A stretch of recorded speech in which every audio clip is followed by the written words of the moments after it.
not because of your looks, your money, or your smooth words, but because of something far more powerful, something that reaches past her defenses and plants itself in her mind like an ancient oak tree, growing stronger with each passing day. Most men will never experience this moment. They'll remain footnotes in her story, blurred faces in old photos, names she struggles to remember. But there exists a rare breed of man who understands something the masses don't. Something Marcus Aurelius knew when he ruled Rome. Something Seneca whispered to his students in the dead of night. These men don't chase. They don't beg. They don't perform. Yet women can't stop thinking about them. Years later, decades later, their presence still echoes. Today, I'm revealing 6 Stoic behaviors that create this permanent psychological imprint. Not manipulation, not games, but ancient masculine wisdom that modern men have forgotten. The kind of wisdom that makes you unforgettable not just to women, but to everyone who crosses your path. And here's the paradox that will reshape how you see attraction forever. The less you try to be remembered, the more unforgettable you become. The less you chase her mind, the more you occupy it. Because these 6 behaviors don't make you interesting. They make you irreplaceable. Let me tell you about 2 men in a coffee shop. Both successful, both attractive, both interested in the same woman. The first man's phone buzzed during their conversation. Bad news from work. A client pulling out of a major deal. His face flushed red, his jaw clenched. He apologized, excused himself, and spent 10 minutes outside, pacing, making angry calls, letting everyone see his frustration. The second man faced something similar a week later. Same coffee shop, same woman. His phone lit up with news that his business partner had betrayed him, taking half their clients. But watch what happened next. He glanced at the message, took a deep breath that seemed to pull calmness from the air itself, and simply turned his phone face down. When she asked if everything was okay, he said with genuine calm, "It's something I'll handle. Right now, I'm here with you." 3 years later, she's married to the second man, not because he was richer or more successful, but because in that moment, she saw something rare. A man who could hold the storm inside without letting it spill onto everyone around him. Marcus Aurelius once wrote, while plague ravaged Rome and Germanic tribes attacked his borders, "You have power over your mind, not outside events. Realize this, and you will find strength." This isn't about suppressing emotion like some robot. Seneca himself wrote that we should feel deeply, but choose our response wisely. The difference between a boy and a man isn't the absence of emotional storms. It's the ability to be the calm eye within them. When you master this, something profound happens in her psychology. She stops seeing you as another reactive male driven by every impulse and trigger. She sees you as the rock, the anchor, the safe harbor her nervous system has been searching for since birth. Here's what neuroscience tells us. Emotional contagion is real. When you panic, her mirror neurons make her panic. When you rage, her body floods with stress hormones. But when you remain centered while chaos swirls, her entire being recognizes something primal: safety. Not the fake bravado of a man pretending nothing affects him, but the genuine groundedness of someone who feels the earthquake, but doesn't become it. I know an executive whose business partner didn't just betray him, but seduced his wife. Most men would have exploded, sought revenge, made scenes. But he did something that shocked everyone. He sat alone for 3 days, processing the pain without unleashing it on others. When he finally spoke, his words carried weight, not heat. He handled the divorce and the business dissolution with such dignified composure that his ex-wife later said, "His response to my betrayal made me realize what I'd lost."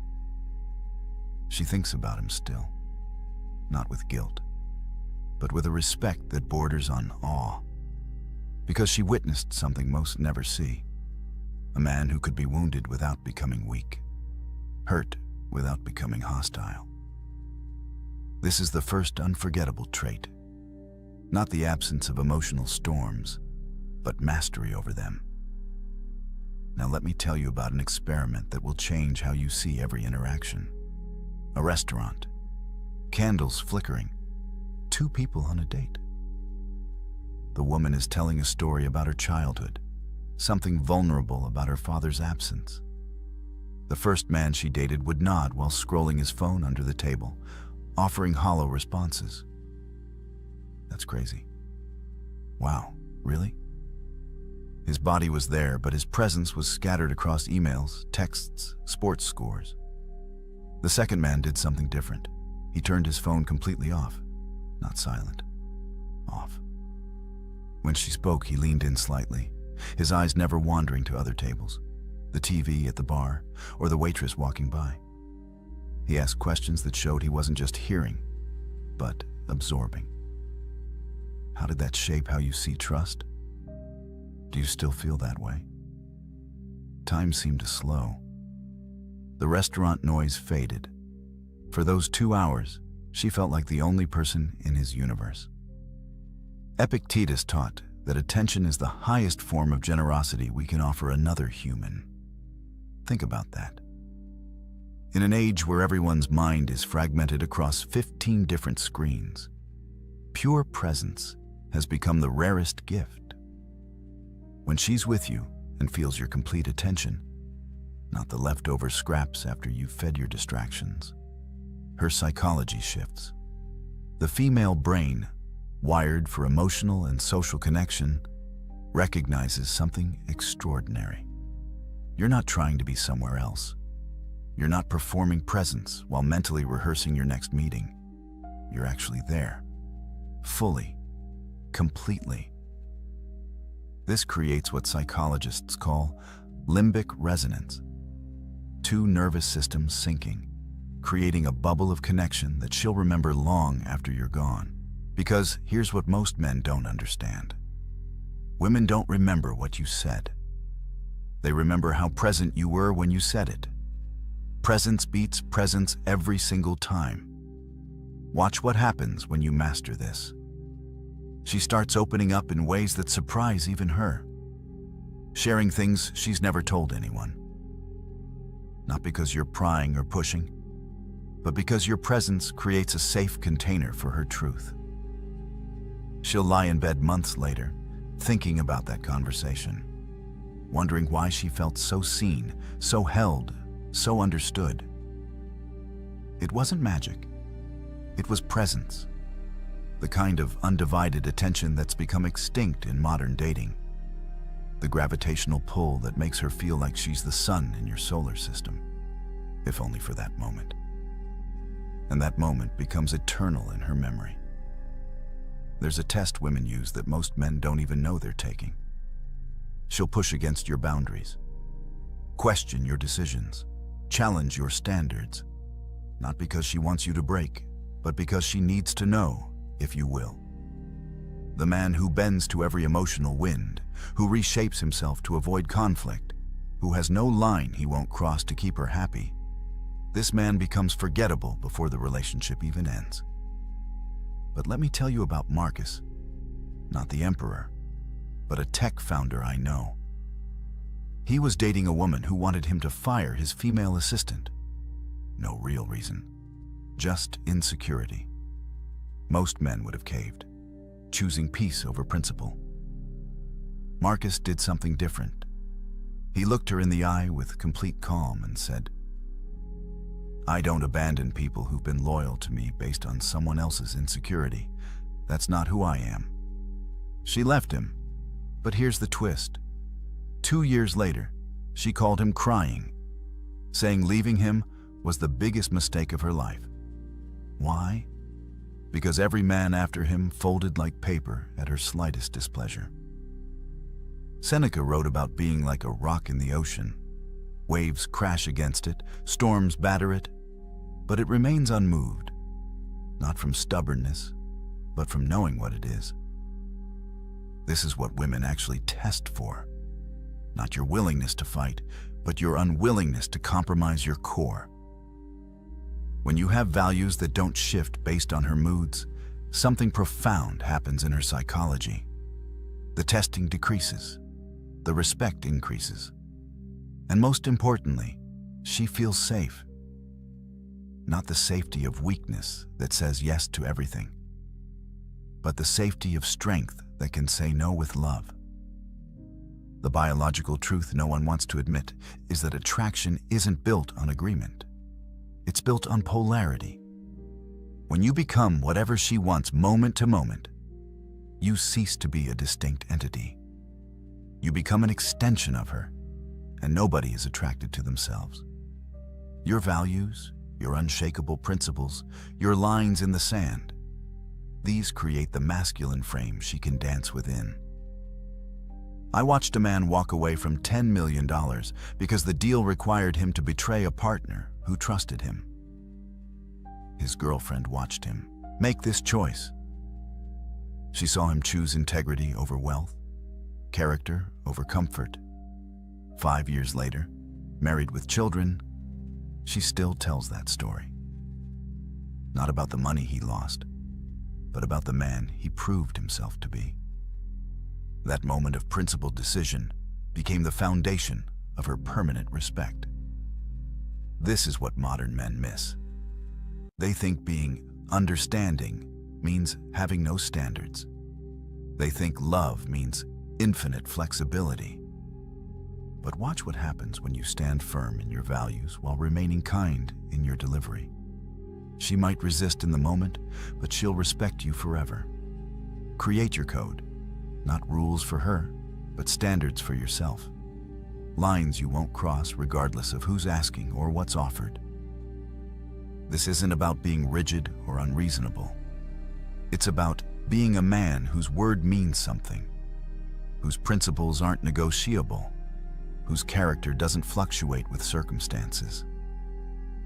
When she knows who you are at your core, when she can predict your response to moral challenges, when she sees you choose difficulty over dishonor, you become unforgettable. Because in a world of shapeshifters and people-pleasers, the man who knows himself and stands by it becomes a landmark in her life. A reference point she'll measure every other man against.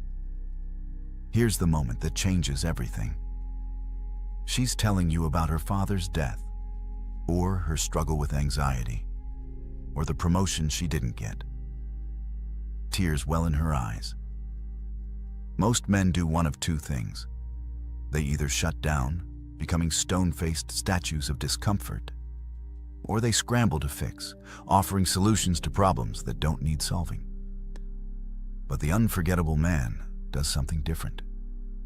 He lets her see that her pain affects him, not in a weak, codependent way where he falls apart, but in a human way that says, "Your hurt matters to me."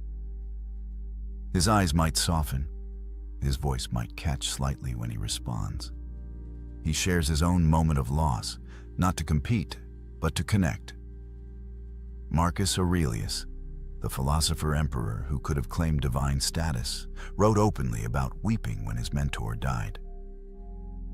"I gave way to tears," he wrote, "for he was a man worthy of them." The strongest man in the world admitted to crying. Yet somehow modern men think feeling makes them weak. But here's the psychological truth that changes everything. When she sees your humanity, not your performance of invulnerability, bonding hormones flood her brain. Oxytocin, vasopressin, the same chemicals that bond mothers to children and create lifetime partnerships. But this must be strategic vulnerability, not emotional dumping. There's a massive difference between sharing your depth and drowning her in your dysfunction. The man who tells her about his father's harsh criticism and how it shaped his drive. That's depth. The man who complains about his boss every night for 2 hours. That's drainage. The moment should be rare, unexpected, like discovering a hidden room in a house she thought she knew. I knew a special forces operator, trained to kill, conditioned to feel nothing. On their third date, a song came on that his deceased brother used to play. For just a moment, his eyes went somewhere else. When she asked, he simply said, "My brother loved this song. I miss him." That was it. No drama, no collapse, just a glimpse behind the armor. She later said that 10-second moment created more connection than 3 months of conversation. Because she saw the man, not the mask. The unforgettable man masters this paradox. Strong enough to be vulnerable, controlled enough to be emotional, secure enough to be human. You don't dump your problems on her like she's your therapist. You don't cry more than she does. But in specific moments, you let her see that you feel deeply, that loss has touched you, that beauty moves you, that her joy genuinely lifts your spirit. This selective vulnerability becomes a key that unlocks a door in her heart that logic could never open. She stops seeing you as another emotionally constipated male or an emotional wreck. She sees you as whole, complete, a man who has integrated his shadows instead of hiding or being consumed by them. Watch what happens to a man without a mission. He makes her his mission. Every text becomes urgent. Every moment apart feels like abandonment. He orbits her like a lost satellite, and she feels the weight of being his only source of meaning. This man becomes forgettable the moment she realizes she's dating a boy, looking for a mother, not a man looking for a partner. But the man with purpose moves differently through the world. He loves deeply but doesn't need desperately. He wants her but doesn't require her for his existence to make sense. Epictetus said it best.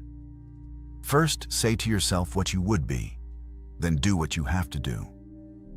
This is the magnetic pull of direction. Women are biologically wired to recognize this. Throughout history, they've attached themselves to men moving towards something greater than comfort. The hunter tracking prey, the warrior defending the tribe, the builder creating shelter. The modern equivalent isn't about hunting mammoths. It's about having something you're building that exists independent of any relationship. Your mission becomes your North Star, and she becomes someone who might join your journey, not the journey itself. I watched an entrepreneur choose to delay expanding his business to care for his ailing mother. His girlfriend watched him sacrifice immediate profit for principle. But here's the key. He didn't abandon his mission. He adjusted its timeline for values-based reasons. She saw a man who could balance ambition with humanity, drive with duty. 3 years later, she still talks about that decision. Not because he chose family, but because he had something worth choosing between. Your mission doesn't have to be grand. You don't need to be Elon Musk trying to colonize Mars.